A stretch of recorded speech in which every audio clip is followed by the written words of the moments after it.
The camera is the computer webcam. Here? That's for the beginning, no? Yeah. Yeah, just for the. Here? What? The camera is here. So you can see the video. Yeah. So much. Derek, you can move that a bit. All right, so welcome everybody to the PhD thesis defense of Marianna, which she has done under supervision of Jose Gomez. I'll first introduce the thesis committee to you. So we have here Ute Liesenfeld from the University of Granada, who is the secretary of the committee. Then Kotaro Moriyama from here locally from the IAA. And then online we have joining us two panel members from the United States. On the East Coast, we have Kazunori Akiyama from MIT Haystack Observatory. And on the West Coast, very early in the morning, we have Katie Bauman from Caltech. So how this will go is that Marianna will first present on her thesis, 40 to 60 minutes, and then the panel will ask some questions, and then we have to ask everybody to leave the room while we decide on the degree and the grade, and then afterwards we'll come back and we'll hear the result. But before Marianna starts, Jose would like to say a few words. Thank you very much, Frank. Thank you, my love, coming from Vattenfall. Yes, Chair of the committee. Yeah, I'm from Radboud University, indeed, in the Netherlands, and I'm the chair of the committee too. Thank you very much. All right, Marianna, today's a big day. Okay, so it's for me really a big pleasure to introduce you to Marianna Foschi. I have had the honor and the pleasure to be her advisor here at the Instituto de Astrofísica Andalucía. And today is the culmination of these 3 years of hard work when she will defend her PhD. So Marianna first approached me with very eager to do imaging of black holes. She was very interested in doing that. She did a master thesis working on neural networks on a different field, mostly in cosmology. And she said that she was interested in working on this, and that could be even a better timing, because right back then the EHT, the Event Horizon Telescope Collaboration, was embarking on one of its most ambitious goals, to make the first movie of the black hole at the galactic center. So that was a perfect timing where we could try to combine Marianna expertise and the goals of the EHT to make something completely new. And the idea is, as I said, to make this first movie of black holes, in particular at the galactic center, the black hole at the center of our galaxy. And this is an extremely challenging thing to do. Mostly because Sagitt, the black hole in Sagitt, is relatively small. It's a supermassive 4 million solar masses, but it's really small in comparison with other supermassive black hole in the active galactic nucleus. So the time that it takes light to go around the black hole is only minutes. And with the EHT, that is actually a sparse VLBI array, we need to collect data for a few hours, so usually the other 8 to 10 hours, just to collect enough data so that we can make an image from the interferometric data. So this actually violates the most basic principle of interferometry, the same principle for which actually Martin Ryle got the Nobel Prize in physics, which is use the rotation of the Earth to accumulate more data, and with that information to make a movie. But of course, the assumption is that the source during that time remains still. So to give you an idea, it's like trying to get a movie of a kid running in a room which is very dark. You want to make a long exposure, and your camera only has few pixels. Inevitably, the movie is going to be blurry, or the image is going to be blurry. And this is basically what we did for the first image of the black hole in Sagitt. What we did is we treated the variability actually as noise, and we actually average out this noise to make a blurry first image of the black hole. the goal for the beginning of the PhD of Marianna was actually to embrace the variability. Instead of averaging it out, try to actually account for this variability and produce the first movie of a black hole.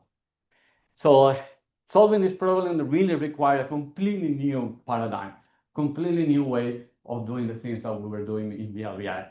And this is in what Marianna has been working on. And he has developed a new pipeline, which is called Kine, and he is going to present the results of this pipeline, which is based on deep learning neural network that actually uses the whole data set, leverages all this data, and makes movies in which every single snapshot is consistent with the whole data set. With this, Marianna has demonstrated that it's now possible to actually get the first movies of black hole. In this case, for Sag. Of course, I mean, Marianna cannot show you today the first movie of the Sag, of the Galactic Center. It's still embargoed by the Verizon collaboration. We are still finalizing the work on that, but she is going to present the very exhaustive test that we have done to show that the method is robust enough to actually obtain the first movie of a black hole with the data that we have from the HT. So she is going to present this set of tests, which are actually the most robust tests ever done in radio astronomy, to show you how confident we can be on actually measuring the dynamics of Sag in minute scales with the EHT. So this has been a tremendous work, and to say that working with Marianna has been absolutely a pleasure. I mean, she's a brilliant scientist, capable of looking into very complex problems in completely different new angles and come up with really nice solutions. So for me, it has been really a pleasure to see her growing into the scientist that she is today. And this is just the beginning. Marianna is going to do her postdoc with Katie Bowman at Caltech. She is also here, a member of the panel, and I'm sure that she has really a very, very bright future as a scientist. So with this, leave the floor to Marianna. She's going to tell you all the details. Okay, well, thank you very much, Jose, for the nice introduction. As Frank and Jose said, my name is Marianna Foschi, and today I will be presenting the results of my PhD thesis, which is titled Dynamics of Black Holes and Jets, a Deep Learning Method for VLBI Imaging. This thesis has been conducted here at the IAA under the supervision of Dr. Gomez, and it has been funded by the La Caixa Foundation. All right, so in today's presentation, I will begin with a brief introduction trying to motivate my thesis, and especially I will mention why it is important to study these dynamical processes in accretion and jets. What are the main open questions in the field and the limits to the observations of these processes, and then explain what are the specific contributions that this thesis provides in this context. Then I will move on to the methodology. First, a part regarding the observations, which are achieved through very long baseline interferometry, VLBI. And then a part regarding the analysis, which is based on the use of neural networks. Then I will move on to the major part of the presentation, which is going to be about the results of the thesis. This is divided into 3 chapters. The first is going to be about the study of the evolution of a relativistic jet. The second one is going to be about the development of a dynamic imaging method called Kine. And the third one is going to be about the validation of this imaging method specifically for EHT observations of Sage star. All right, so let's start with the objects of our studies, which are supermassive black holes and the processes associated to them, which are accretion and jet launching. As you all may know, black holes are one of the solutions to Einstein's field equations. And in a realistic astrophysical settings, black holes are well described by the Kerr metric. So it's something that is stationary, axially symmetric, and rotating. Here is the metric. And these kind of black holes are parameterized only by 2 parameters, which are the mass and the angular momentum or spin. And their structure comprehends an outer and inner horizon. In between, we have an ergosphere, inside which we also have the singularity. So black holes in a realistic situation can form from stellar collapse or the merger of binary objects. And for example, the star collapse, you can see a diagram of that here. Is there a problem? Please continue. I'd like to close this one. Okay. Sorry. No, please leave it like that.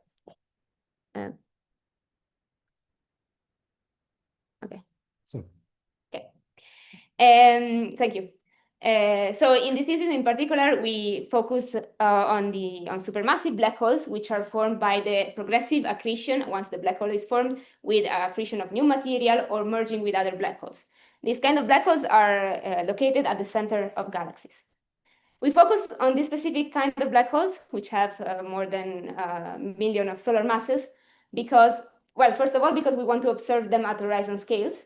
And these are the only black holes big enough for us to be able to resolve them with our instrumentation, but also because they display a whole set of phenomena that are really interesting to study. So these kind of black holes are surrounded by an accretion disk of material that is orbiting and infalling towards the black holes. They are threaded with strong magnetic fields that cross the event horizon and the disk. And in some cases, this magnetic field produce the ejection of powerful relativistic jets that propagate way beyond the original galaxies. Here, for example, you can see two striking examples of this kind of jets.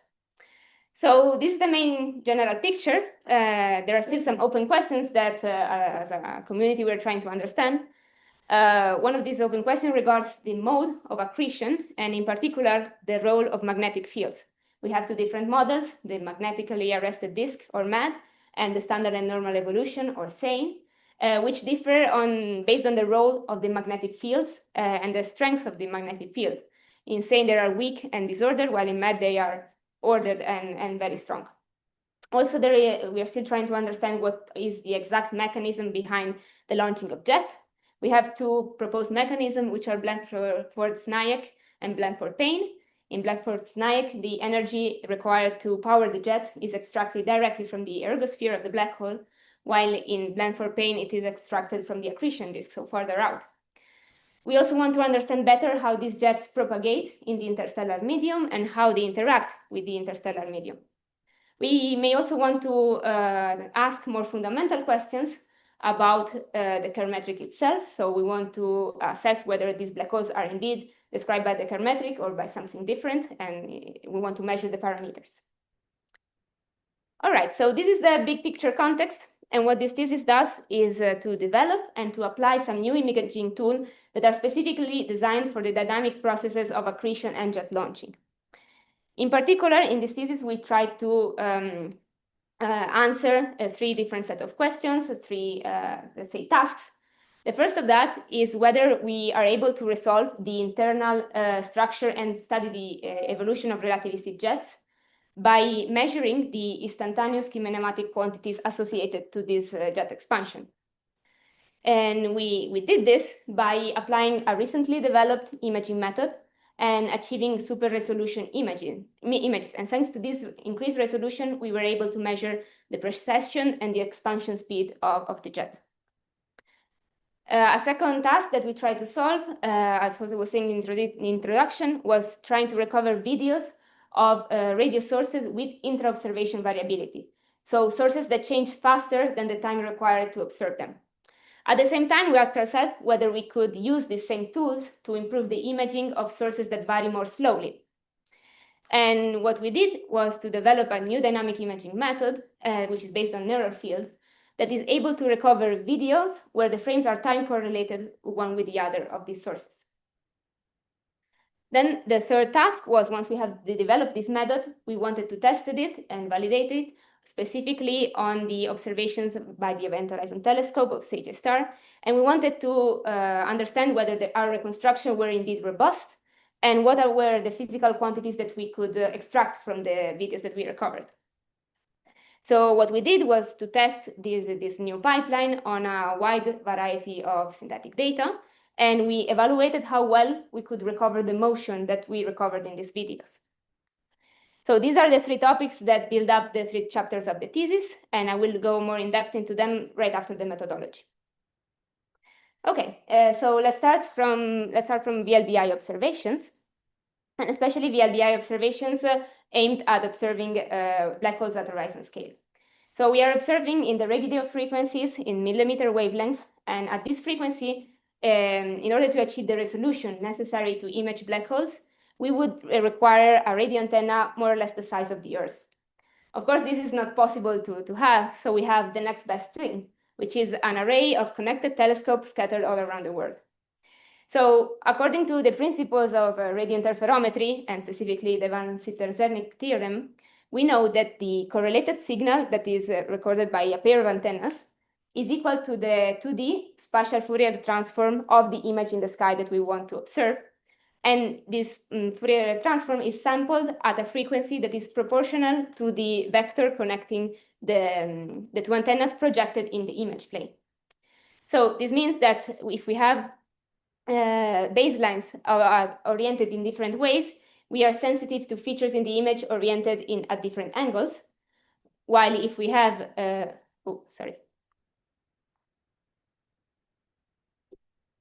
While instead, if we have baselines of different lengths, we will be sensible to features that are of different scales. So in principle, what we would like to have is a set of baselines at many different orientations and many different sizes in order to recover the whole image. So in order to do this, we rely on the rotation of the Earth using a technique that is called aperture synthesis, which basically we use the fact that the Earth rotates to change the projected baseline between two antennas. And in this way, we are able to sample more frequencies in the UV plane. Ideally, we would be able to sample all of them. And if that was the case, we could simply take our data, apply an inverse Fourier transform, and obtain the image. Unfortunately, this is not the case. As you see, there are many gaps in this coverage. So what we need to do is to introduce some prior information, some prior assumption on how the image looks like. And that's why we need imaging algorithms. So imaging algorithms produce an image that is compatible with the data, and at the same time, they incorporate these priors, which is something that we call regularization. All right, so here I would like to just give a few basic definitions in VLBI that are useful to understand the thesis. So as I said, we want to recover an image in the sky, I of right ascension and declination, X and Y, from the complex visibilities, which is what we measure. We call them V of AB, from the two antennas AB, which are the Fourier transform of the image. So doing imaging in VLBI means to solve the inverse problem, going from the measured visibilities back to the original true image. In this case, sparsity is not the only challenge that we have. We are also affected by noise as any measurement. And in particular, the kind of noise that we have is of two types. First, we have antenna gains, which are some complex numbers that are multiplying the true visibilities. And they are dependent only on the location of the antenna and the antenna itself. So they have an amplitude that depends on the response of the antenna and the electronics of the receiver. And they have a phase that mostly depends on the variations in the atmosphere. Then we also have thermal noise, which is an additive term, which is stochastic and simply sets the level of uncertainty of our measurements. So what we need to be concerned about are mostly the antenna gains.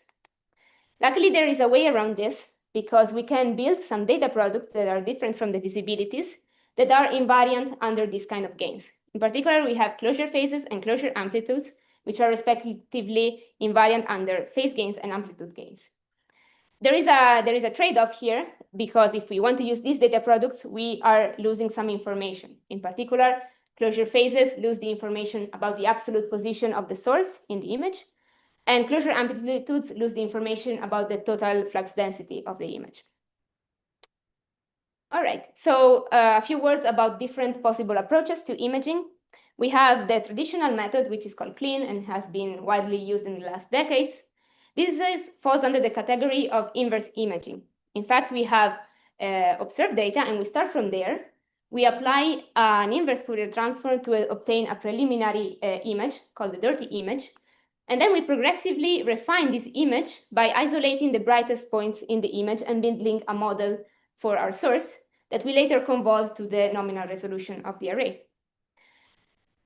However, in more recent years, we have seen a big development of forward imaging methods, which instead don't start from the data, but start from the image. So they provide a model of the image and a first image guess, and then they apply a direct Fourier transform this time, obtain the data estimated corresponding to this guessed image, and they compare them to the observed data.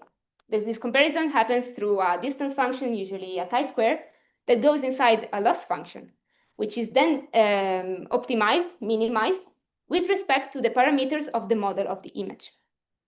This kind of algorithms incorporate prior information in two parts, either in the model of the image or in the loss function, or also in both. So thanks to this, to the introduction of this extra information, they are able to push the resolution a bit farther compared to clean, and usually achieve a factor of 2 to 3 better resolution. Since they are starting from the image rather than the observed data, they can also work with closure quantities. So they are better suited for those cases when we may have still some residual gains. All right, so now I would like to just give a few basic definitions about neural networks that are relevant for the work presented in the thesis. So in many applications, and especially in the applications that are relevant for our work, neural networks can be seen as function approximators. So the problem that we have is that we have a function f of x that goes from x to y, of which we don't know the explicit form. So what we do is we try to approximate it with another function f star that is parameterized by some parameters theta. Then what we do is we optimize these parameters thetas so that f star tends to f. So in what the neural network does, it is to provide the explicit form of this parameterized function, and training the neural network basically consists in optimizing the parameters so that we are closer and closer to our desired function. All right, so just a few words on what is the explicit form of this function and what is the architecture of the neural network. Here I'm explaining the most basic architecture, which is also, by the way, the one that we use in our algorithm. So the core unit of the network is called the node. In our case, it's called a perceptron. And what this does is to take an input of a vector, x, apply a linear transformation that is parameterized with parameters w and b. And then after this linear transformation, apply a nonlinear activation function that is not parameterized. So here you can see some examples of these activation functions. And then we can combine these nodes in parallel to form the layer of a network, or we can combine them in series to form what is called a multi-layer perceptron network, which you see schematized here. So mathematically speaking, a neural network is the iterative compositions of functions that I call here L, each of which is represented by a layer, which does a linear transformation parameterized by weights and biases, plus a nonlinear activation function. So now that we have an explicit form for our function, we want to minimize it. And the way we usually do it is by using a training set of known input-output pairs of the function f. So we build a loss function by using the difference between the desired output y and the neural network applied to the corresponding input x. This takes the name of supervised learning because we have this training set of labeled data. But sometimes we don't have this data set available, or we don't want to use it. So what we do is we build a loss function where we try to constrain some properties of the output of the network without relying on labeled data. This is called unsupervised learning. All right, so now I would like to start with the first chapter of the thesis, which study the evolution of the Blazar source 3C84. Sorry. This is based on an article that was published in ANA, which I led under the guidance of my supervisor and the postdocs in my group. All right, so just a bit of context about this source. 3C84 is found at the center of a galaxy in the Perseus cluster, which is characterized by the presence of an AGN, an active galactic nuclei, which is heating the gas that is inflowing towards the center of the galaxy, creating these bubbles that are visible here. At radio frequency, we have observed a relativistic jet, which is shown in this image, which is characterized by the presence of two bright rays. So we have limb brightening, and the presence of many radio lobes, like we have a recent one here and an old one here. Radio observations at other frequencies have also shown that this jet is surrounded by a cocoon, a bubble of hot plasma. One of the most recent works on this source also has studied the evolution of the jet and has shown that the morphology of the jet changes from year to year At first, we have this lobe-like morphology, which we call Faranoff-Rayleigh 2. And then at some point, it transitions into this straight morphology that is called Faranoff-Rayleigh 1. So this is the state of the art of the observation on the source until now. But the problem is that they are either based on very high quality, high resolution images, such as this one, which are, however, difficult to repeat. For example, this was obtained using the the space antenna radioastron. Or these are based on multi-year studies, but of low resolution images. And this makes it a bit difficult to track the very fine details of the evolution of the jet. So what we do in this thesis is to re-image more than 100 of observations of 3C84 over more or less a 12-year period using a super resolving recently developed imaging method that is called EHTIM. So specifically, we use data obtained with the VLBA at 43 gigahertz by the Boston University monitoring program. What we do, thanks to the high resolution that we achieve, is to measure the jet precession by tracking the changes in the orientation of the jet core. And also we track the length of the jet as a function of time, and from that we derive the expansion velocity. All right, so as I said, EHT imaging is the imaging method that we use. It's a forward imaging method that is characterized by the fact that there is a regularizer term in the loss function, which imposes some specific explicit properties on the image. As a forward imaging method, it does achieve super resolution, so a factor of 2 improvement usually, and it allows the use of closure quantities.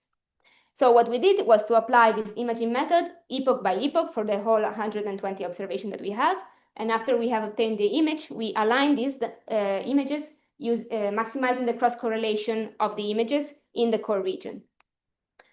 So here I'm showing an example of the improvement that we get using EHTIM here on the right, compared to clean on the left. And here I'm showing the, oh, maybe it's better to do this, sorry. Here we see the full imaging of the whole 120 epochs, which I think are better visualized in the video that you're seeing here on the right. And I would like to focus your attention on a couple of things. First, we have the core that is changing its orientation. First, it's going in one direction, and then it's twisting in the other one. Then we have the evolution of the jet morphology, which starts out straight, then inflates this bubble, slows down a little bit, and then again proceeds in a more straight morphology. Now, the way we analyzed these results was to first track the limbs, the two limbs of the jet, by performing circular sections and finding the peaks. Once the limbs were localized, we could localize the jet spine in between of them. And with the jet spine, we could measure the direction and the orientation of the jet being launched from the core. All right, so the angle of this jet is shown here as a function of time. We see that it changes, and overall it spans almost 80 degrees projected in the sky, but it doesn't show any clear periodicity.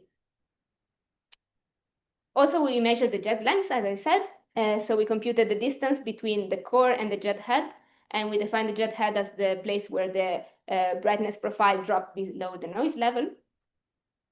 And here, with these measurements, we are seeing 3 different expansion regimes.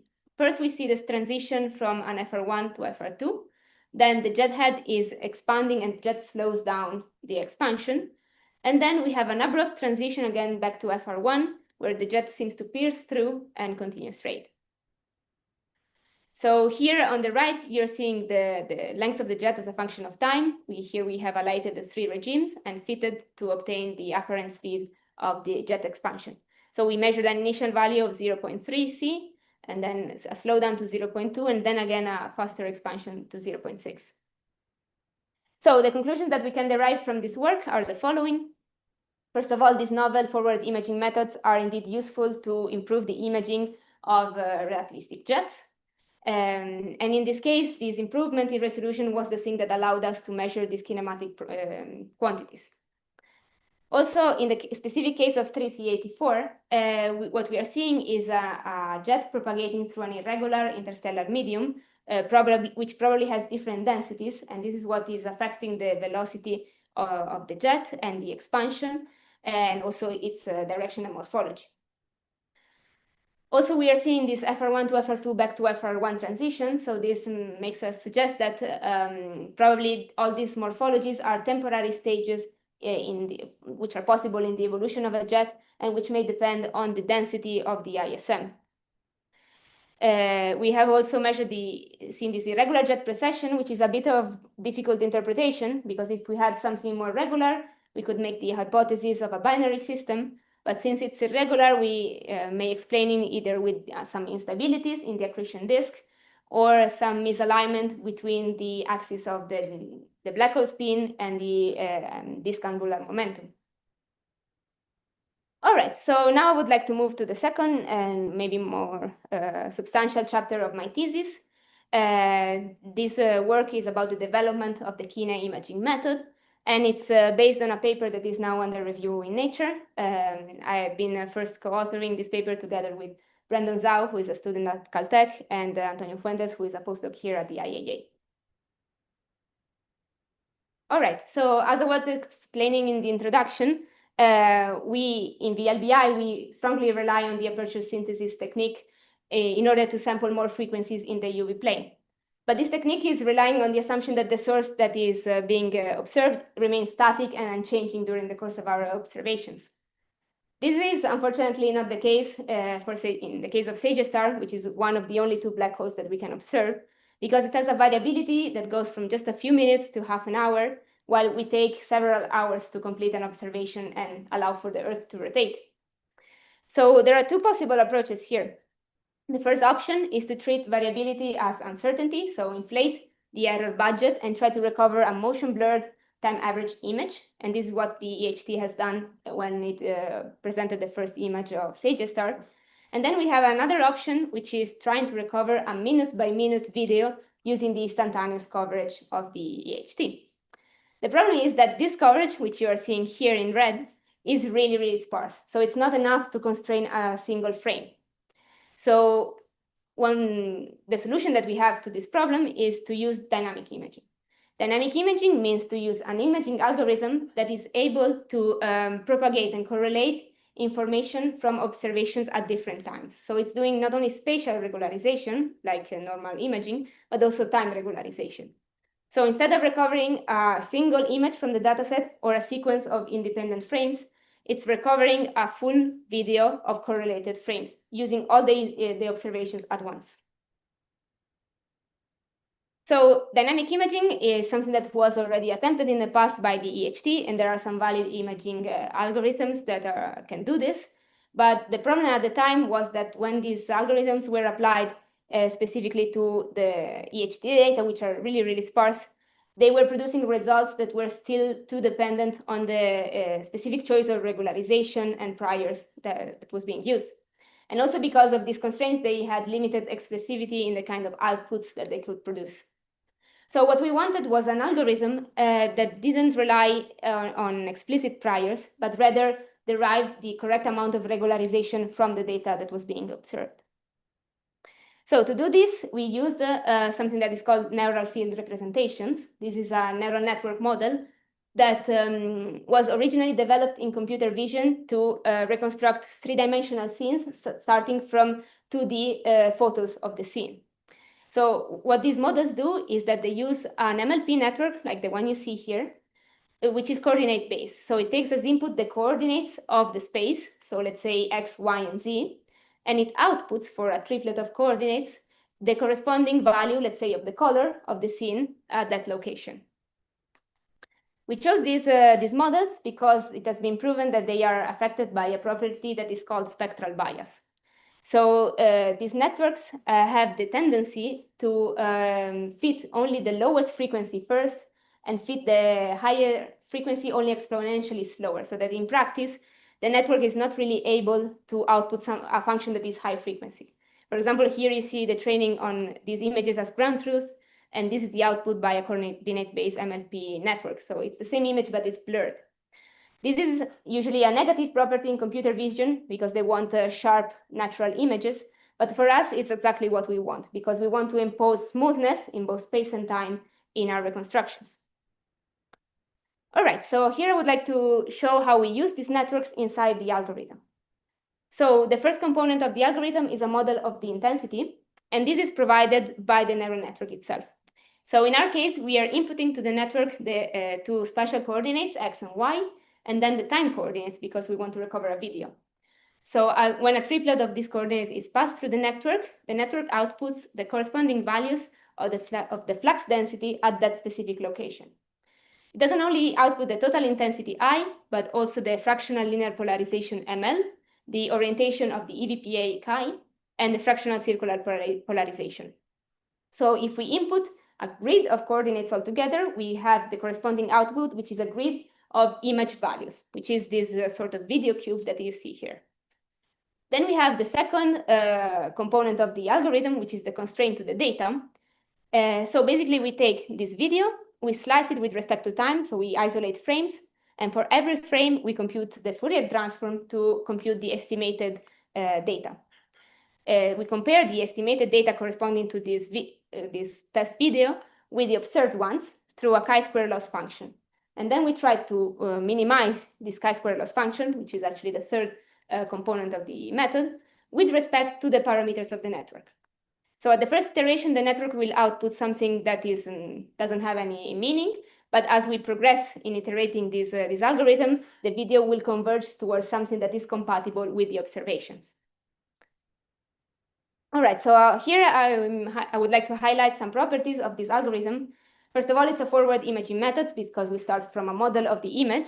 And as such, it achieves superior resolution and it can use any data product. Also, this is something specific to Kine. It has implicit regularization, which means that it is the network who learns what is the correct amount of space-time regularization because of spectral bias.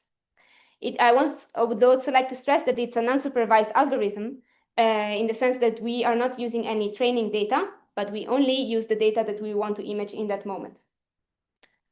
Also, as I said, we can do full polarization imaging, so the total intensity, linear polarization, and circular. And we can do both static and dynamic imaging. For static imaging, we simply remove the time coordinate from the input. Also, the model that is provided by this network is continuous in space and time. It's a continuous representation of the brightness distribution. So we can sample it whenever we want, also at times when we don't have observations. All right, so in this slide, I'm showing an example of the performance of this algorithm. Here you can see a GRMHD simulation plus a orbiting Gaussian. And what we did was we simulated data with the EHD coverage from this video. This was done for a proposal, so it was the expected coverage from this year's round of observations. So this is what we could expect to achieve. This is the best we could do because this is the exact same video as this one, but blurred to the nominal resolution of our array. Here is the reconstruction that we can obtain with Kine. And for us who have been working for some time on this, this was an impressive result because even with such a sparse coverage as the one of the EHT, we are able to recover all the main features in the video. So we see this ring, the bright feature in the north, this orbiting component, and also some of the branches of the GRMHD. In the work that is presented in this thesis, we applied this imaging method to a blazar source, 3C345, and specifically to 116 epochs of observation from almost 30 years, collected by the Mojave monitoring program using the VLBA at 15 gigahertz. And in this case, the instantaneous coverage looks something like this. So as you can see, it's a really good coverage. In principle, we wouldn't need to use dynamic imaging. We could do it like we did in chapter 1, just image every epoch independently and then align them together in a video. But we use dynamic imaging because it improves the quality of the reconstruction. So this is the output that we get with Kine. So you can see the evolution of a turbulent relativistic jet that is being ejected in this first part and then continues more smoothly towards the north. I would also like to focus your attention on some bright components like these ones, which are occasionally being ejected from the core. So to give you an idea of the improvement in quality that we can achieve with Kine, here on the left is Kine, is the video that you have just seen, while on the right we see the same thing but done with traditional static imaging with Clean. We also wanted to quantify this improvement. So what we did was for every frame to measure the dynamic range and the effective resolution by computing the power spectrum of the image. So you see here in blue clean, in orange kinesthetic, which means kine being applied to a single epoch instead of the whole set of epochs in a dynamic way. And then in green, kinedynamic. You see the corresponding imaging results for one epoch here. And we see that when we go from clean to kinesthetic, we have, first of all, a significant improvement in resolution, which is mostly attributed to the fact that we're using a forward imaging method. And as a consequence of that, we have also an improvement in dynamic range. But then when we go from kinesthetic to kinedynamic, we have a slight improvement in resolution, but most of all, an improvement in dynamic range. And this comes from the fact that instead of imaging just one epoch, we are imaging more than 100 of them. So we have much more information available to constrain one single frame, and this improves the dynamic range. All right, this is not the only improvement that we can have, because, for example, because of the continuity of the representation provided by the algorithm, we can sample this video at regular intervals. And because of this, we can apply some video analysis tools, such as the optical flow, which are able to track continuously the motion of the features in the video. So for example, here you're seeing the arrows, which are obtained with the optical flow, which represent the two-dimensional instantaneous velocity field of the plasma as we see projected in the image plane. Okay, so we have this velocity map that is local and instantaneous, and we can do many different things. One of them is to compute the average flow speed across the whole 27 years of observations. This is what you're seeing on the right. And so we measured values of 10 to 12 C of apparent speed in this region here. And we've seen a deceleration of the velocity while it propagates through the jet. We are also able to measure, to track the trajectories of volume element in the plasma by integrating this velocity field. And this is what you're seeing on the right. Because of the ability to track objects, we could also track and measure the velocities of those bright components that were being ejected from the jet core. Here you see the trajectory in orange, and we are comparing them here to other trajectories in blue, which were already being obtained by traditional Gaussian model fitting by Lister et al.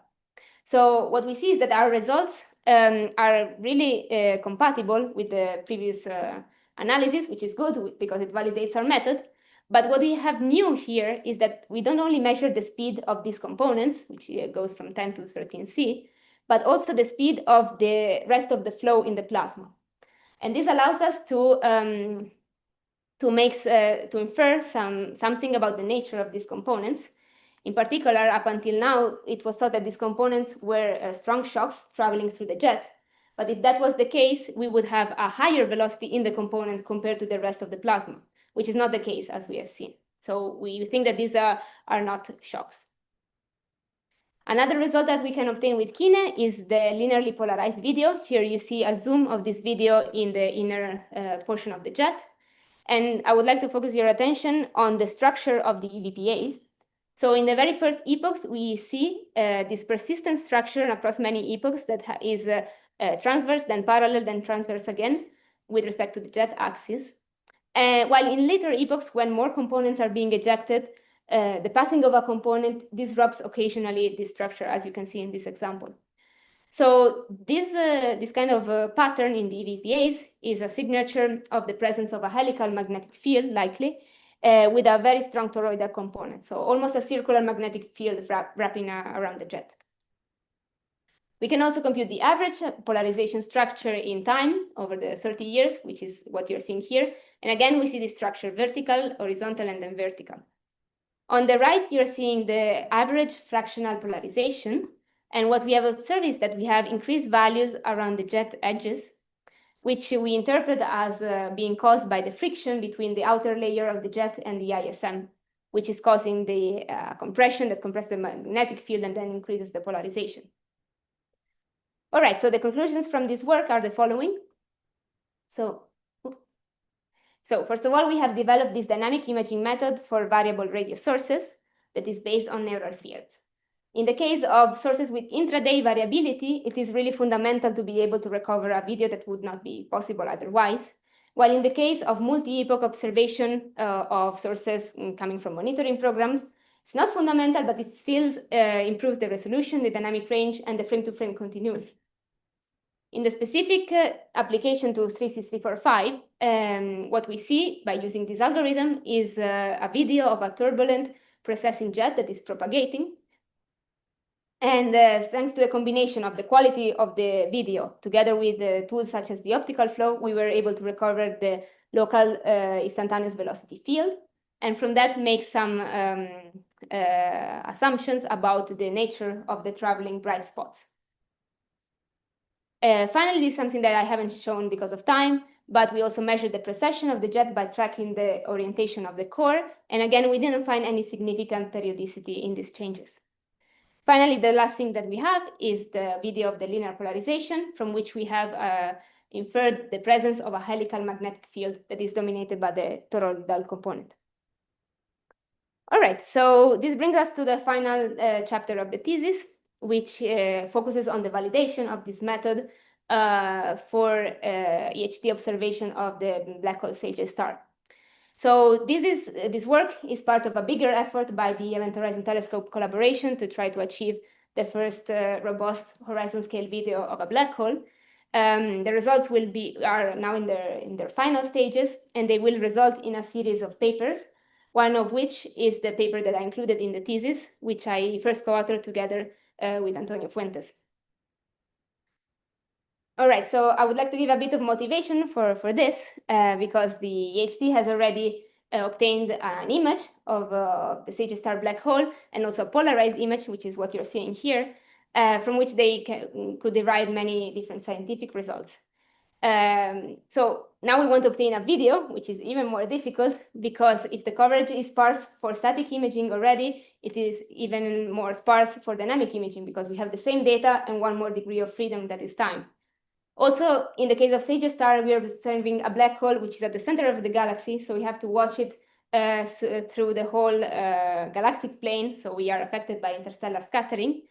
And then, as all EHT observations, we have a problem with the phases because we cannot track them from scan to scan. So we have less information there. So why do we really want to recover these videos? Because there are some quantities that we cannot obtain or infer from the images. For example, if we measure the average speed of orbiting features, we are able to put some constraints on the spin and the inclination of the black hole. And also, Sage star presents flaring behavior in many different wavelengths. And to improve the interpretation of these events, a video would be really useful. So in particular, we are focusing on observations conducted in 2017, specifically on April 11th.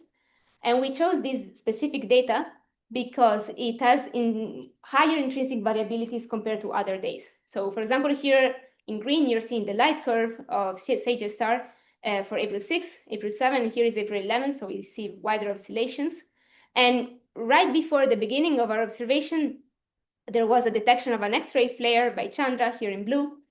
And also we have some possible hotspot detection from the analysis of the polarized ALMA light curves. ALMA is one of the telescopes in the array.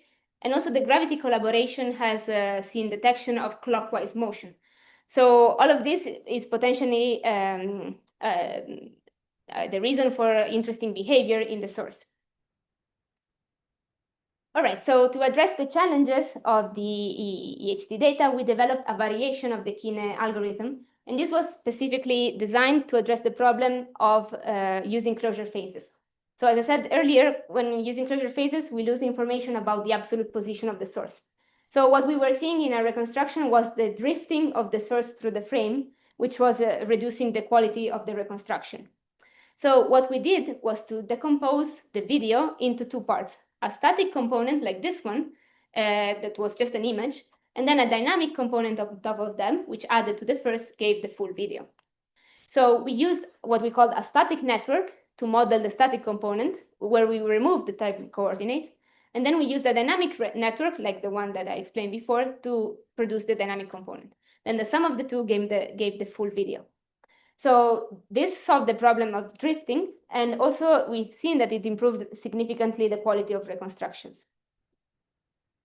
Here is a more detailed diagram of the of the architecture of the network with the static network, the dynamic, the full video.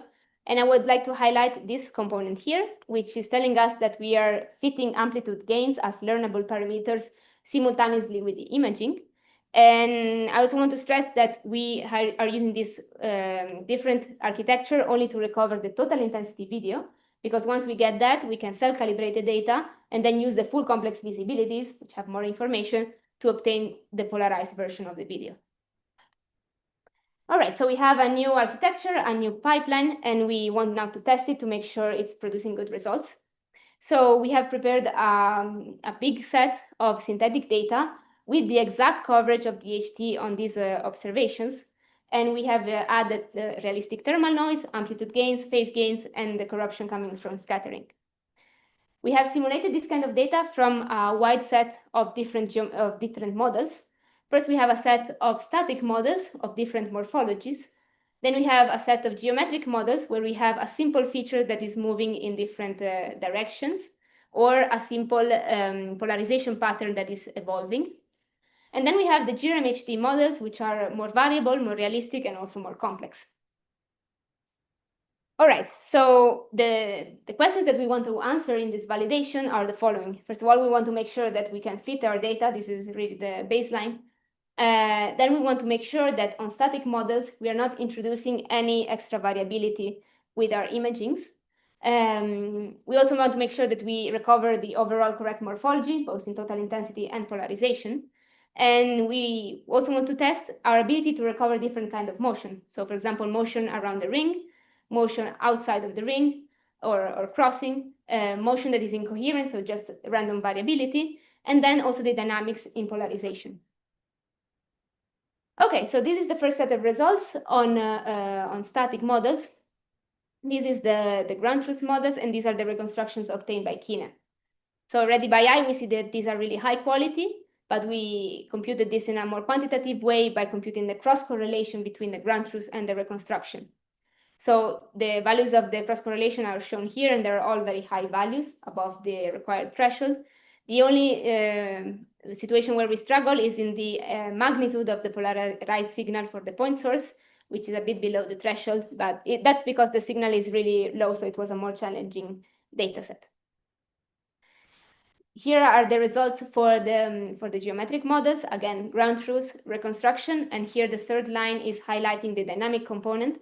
So in gray, you see the reconstruction, and the black line is the ground truth. So as you can see, the quality of the reconstruction is really good, and we are able to track almost always the correct position of the moving feature or the orientation of the EVPAs. We quantified this by multiple metrics. One of them was, again, the cross correlation of the dynamic component. Here in blue and in red, you see this cross correlation, which is above the threshold in black. And we also measured the position angle, so the position in the image of the bright feature. Here, the ground truth and the reconstruction are almost coinciding with one another. And we also measured the pattern speed, which is the average speed of orbiting features, which is represented by this plot here. And again, there is a really good correspondence. Here, finally, are the results on GRMHD simulations. You see the ground truth in the first line, and here the reconstruction. Here, the picture is a bit more complicated, and it's a bit more difficult to reconstruct this, but still we are able to recover the correct morphology, the sense of motion, and the overall orientations of the EVPA. Again, we evaluated these results quantitatively in a similar way to the geometric models, so using the cross correlation, the position of the brightness peak, and the overall pitch angle of the EVPAs, and the pattern speed. Here is the summary of the results. So in the different rows of this table, you see the different models, while in the columns, you see the different metrics that were used for the tests. And a green tick is a pass, so the test was successful, while an X is not. Some of these X's are just because we're slightly below the threshold, but not there yet, while some other cases are a bit more difficult. So on average, we evaluated how the performance was not on every individual test, but on the whole set of either static, geometric, and GRMHD models. And these are the answers to the question that I explained before. So again, a tick is a pass. So what we're seeing here is that Kine is indeed passing all the tests. We can recover the correct morphology, motion, direction of motion. We don't introduce any extra motion. We feed the data correctly.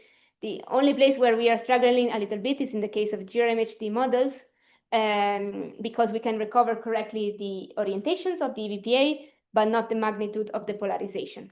We think that this is because the polarized signal in EHT data is lower than the total intensity, and this is why we're not able to do so. All right, so because of all of this, we consider that overall Kine successfully passes this validation test. And out of the 3 pipelines that pass in the EHT, it's the one that passes the highest number of individual tests. So we consider it to be reliable, to be applied to real observations, and try to recover the first robust horizon scale video of a black hole.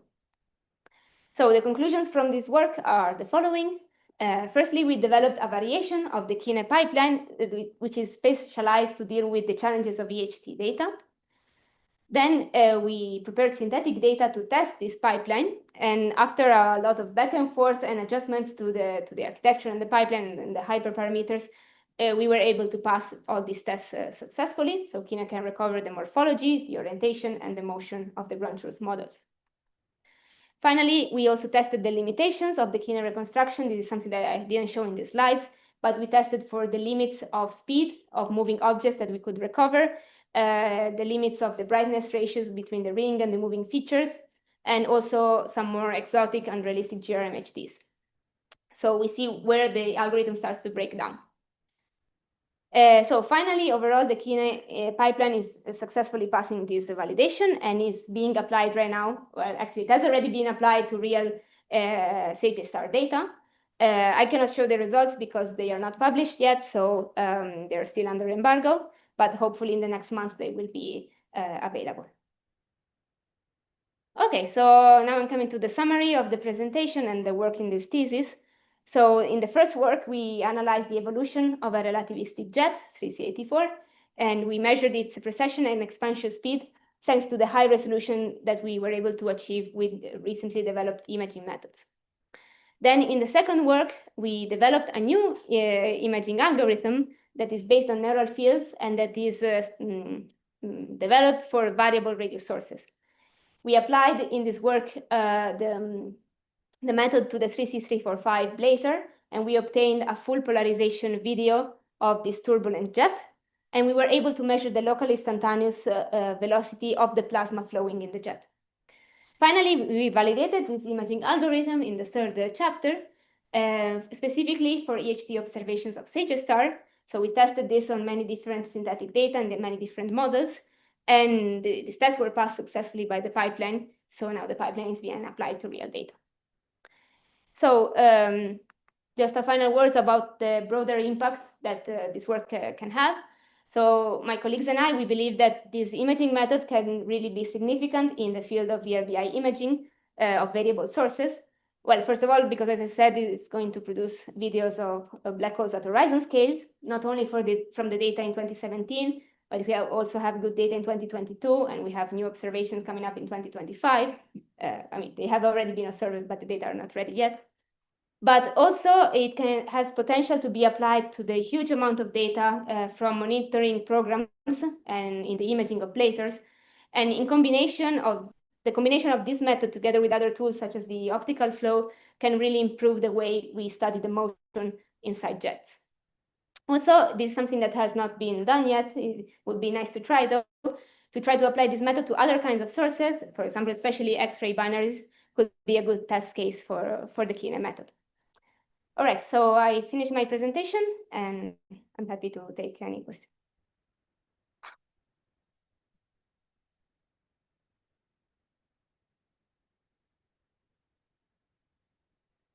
Thank you very much, Marianna. So this brings us to the second part of the defense, which is the question from the committee. And we'll start, as is customary here, with the secretary with the Okay. Yeah, thank you. Thank you for a nice presentation, and well, congratulations for this great work. Also, the thesis was very well written, and I appreciate very much all the introductory parts, and I think that's a great work. So I was quite surprised by the results you got for jets. So just by the application. Yeah. I think well your interpretation that these blobs that one sees are not produced by shocks. So that's something very well surprising. So if there are no shocks, how is acceleration of cosmic rays then happening? The acceleration of somebody. Acceleration of cosmic rays happening along the jets, or I would thought while cosmic rays are being accelerated along the shocks in the Okay. jets, and can it also happen at the turbulence? So first of all, we did this analysis only on 3C345. So we're not claiming that there's no shocks in jets in general, but just that these specific brightness features are not shocks. Yeah. Yes. So in particular here, we think that these bright localized features can be caused by either over densities or local areas where the emission is increased, or for example, by slight changes in the direction of the motion of these blobs, which changes the viewing angle, and so they make them brighter. So this is the explanation that we provide as an alternative. We were also very surprised. So at the beginning, we were trying to see if we could measure this, the ratio of velocity of the shocks, but then we found that there was no ratio to be measured because they were really comparable. The same velocity. No? Yeah. Yeah. Okay. Another thing, if you measure the velocity of and at one position of this chapter 4, you talk about changes in velocities, but they can be changes of velocities along the jet. Yes. But this doesn't have to be necessarily real changes in velocity, not be as well be caused by small changes in the direction and different double boostings. No? So it's probably hard to. Yeah, that's also another option. These changes, we see them in the projected plane, so we didn't try to reconstruct a three-dimensional model. But it's true that this is another possible explanation for this. Yeah, especially because we see the jet tilting upwards. So we believe that for sure there is some change in direction there. Yeah. And to put this work in a broader context, are there other groups or other people who do similar produce similar movies with similar capabilities, or it's really yes. So like in the project of Sage Star in the HT, we now have 3 good pipelines that are producing movies. One of them is called EHTIM plus optimal transport, which is a variation of the algorithm used in the chapter 1. This is specialized for black holes. So, well, the dynamic version of this pipeline is specialized for black holes, so it's being applied only there. But then we also have another method that is called resolve. This is a Bayesian method, so it's based on different assumptions than ours. And it is able also to produce videos of variable sources as well. Yes. Mm-hmm. But it's all basically your group, or no, I mean, this is not my group. This is a collection of groups all around the world inside the HT collaboration. Okay. Yeah. Okay. Mm-hmm. Mm-hmm. And the general results are similar? So, yes, so these 2 pipelines that I mentioned are the ones that are also passing the same tests as we are passing. There are other pipelines for dynamic imaging, but they're not achieving results that are as good. Maybe I'm biased, but I would say that maybe Kine is better because actually objectively it's passing a higher number of tests.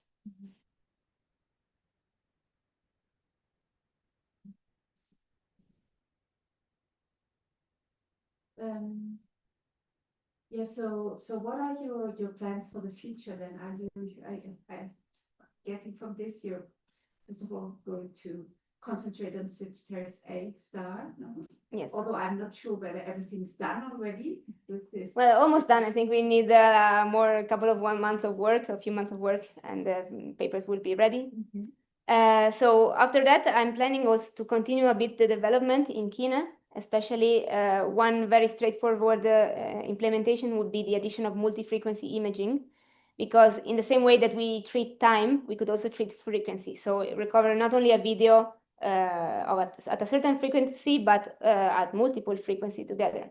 So this is another input that we could have. So this is the immediate thing that I would like to work on. Also, another thing would be to try to turn this algorithm into a Bayesian framework so that we can have an estimate of the uncertainty in the reconstructions of our videos by computing a posterior.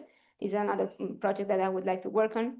And in general, now that we have this pipeline developed, we spent a lot of time on the development, so we didn't have much time to apply it to other sources, but there's plenty of sources for which we could apply this, and that's also something interesting to do. Okay, thank you. Thank you. Mark, thank you. We'll continue with Marianna. Yes, thank you so much. Very comprehensive presentation. My questions are very minor and especially focused on the imaging techniques and the performance of the kine. So regarding the section 1, it is coming from EHT imaging library, but I think kine reconstruction would provide more great performance. So do you have any example of the kine reconstruction for this source? So unofficially, yes. So I didn't include it in the presentation because it's something that I tried. But at the time when I was doing the work in chapter 1, kine was still not developed. So we didn't have it available. That's why we used EHT. But for sure, it could improve the results. I did that one test run. I don't have it here in the presentation to show. I'm sorry. But it's something that I would like to do a bit more thoroughly. Yes. So it's something that can be done. So second question, section 1 is for synthetic data test. So this is coming from EHT imaging library, and we know as it is a little difficult to fine-tune the regularizers and applyers. So how did you introduce this kind of validation, like explained in the section 3? Yes. So, well, EHT imaging, first of all, it has been applied to many different sources already with a lot of published results.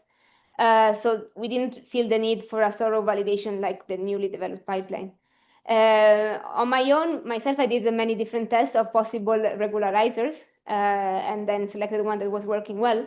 But what I've seen in this preliminary work was that actually it didn't really matter much the kind of regularizers that I used. So I ended up using a very minimal amount of regularizers because the data was already dense enough and good enough that we could obtain good images just by fitting the data. So, yeah. Okay, I do not have any question for section 1. For section 2, I'm really impressed about the kine dynamic range for the jet structure. So my 3 questions focus on the dynamic range. So this is first question is also linear. So if we compare with SNR of the kine mobility construction, and also the data property like a thermal noise and SNR, is there any related to discussion, and is it like a maximum performance of the input data set? Right. I'm going to the slide where we have this data. Yes. Okay, so basically, we've seen that the dynamic range improvement and also a bit the resolution improvement are dependent on the specific data, in the sense that the more epochs that we have, the better is the improvement in dynamic range. If we were to image, let's say, only 3 epochs with kine, we would not achieve such an improvement in dynamic range as we have with more than 100 of them.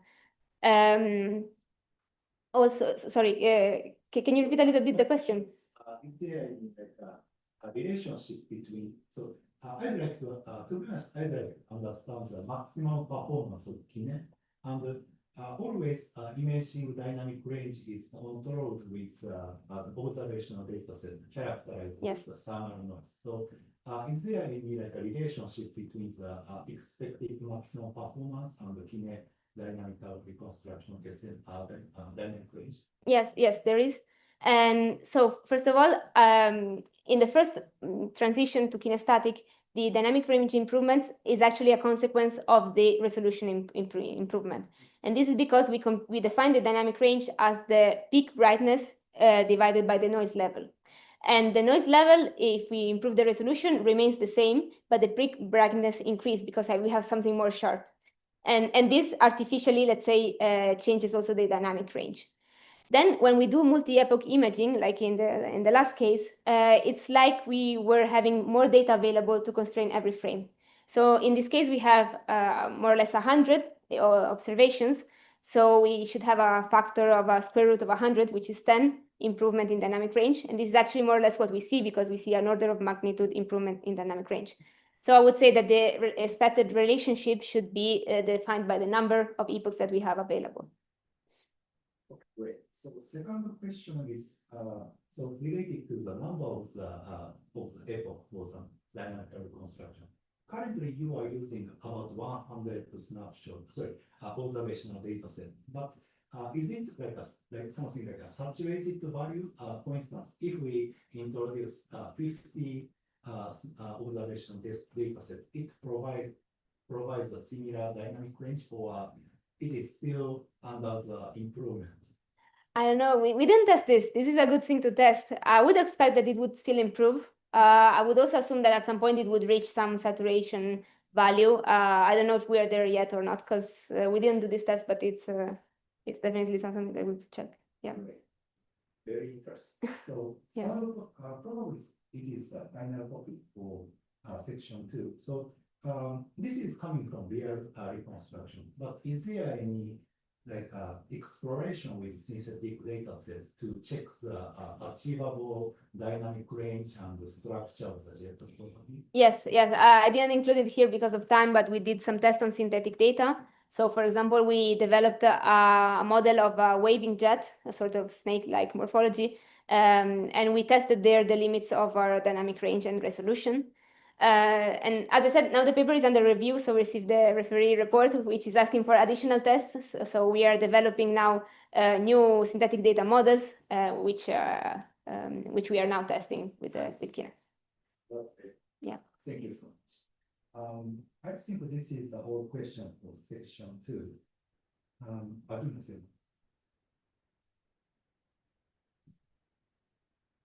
Yeah. So I have another 2 questions to section 3, suggest a dynamic reconstruction. So it provides a amazing results with very sparse UV coverage. But in the future, we will introduce an increase of better UV coverage or a sparse UV coverage. So in such case, what is the minimum requirement to achieve these kind of high performance dynamic reconstruction? Is it for UV coverage, or is it expected required thermal noise, or do you have any impression? Yeah, I would say that right now the limiting factor is indeed the coverage. Maybe if at some point we will have a good enough coverage, then the SNR will become the limiting factor. So what we have seen is that we require at least 5 to 6 antennas to be present at every time in order to reconstruct the video. And that's also why we reconstruct video only from a portion of data, because in the other hours we have too few antennas to be able to reconstruct anything meaningful. So I would say yes, in the moment it's a good. So PhD introduced some a similar location telescope like ALMA Apex, SMA GCMT. And ALMA contribution is very significant for SNR contribution. So is it still possible without ALMA information, or still it requires ALMA related baseline? Probably sometimes we may not be able to utilize ALMA information, but in such case, Kine reconstruction provides a better performance. Okay, so now I don't know if I remember correctly, but I think that ALMA is always present in the optimal time window that we are using. But at some point, we are seeing the drop of another antenna, which is LMT. And we see that indeed in that scan, we have a reconstruction quality that is a bit worse. Then if it's just an instantaneous drop, thanks to the time correlation in Kine, we are able to make up for that. But if it's a more consistent drop, then we cannot interpolate there anymore. So I would say, since ALMA is more fundamental than LMT, we really need also ALMA for the observations. Where is my solution? Sorry, Sure. Okay, so second question is a relationship between GRMHD reconstruction and M-ring geometric model. So if we focus on the GRMHD, M-ring dynamical reconstruction, the whole structure is very, very clear. So there it is almost like a dynamic range is I think it is very nice reconstruction. But if we focus on the geometry reconstruction, all brightness is a little brighter than that of the emerging reconstruction module. So what is there any like a possible explanation? Is it coming from the like accretion from morphology, or it is coming from the like a limitation? Wait. So you mean that these are a bit more bright, or? So if we compare with the ground truth and reconstruction, the whole like brightness is a little brighter for the reconstruction in my view.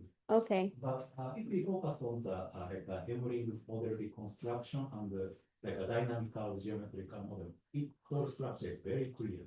So I'm wondering what is the main reason for the like a slightly bright whole lightning?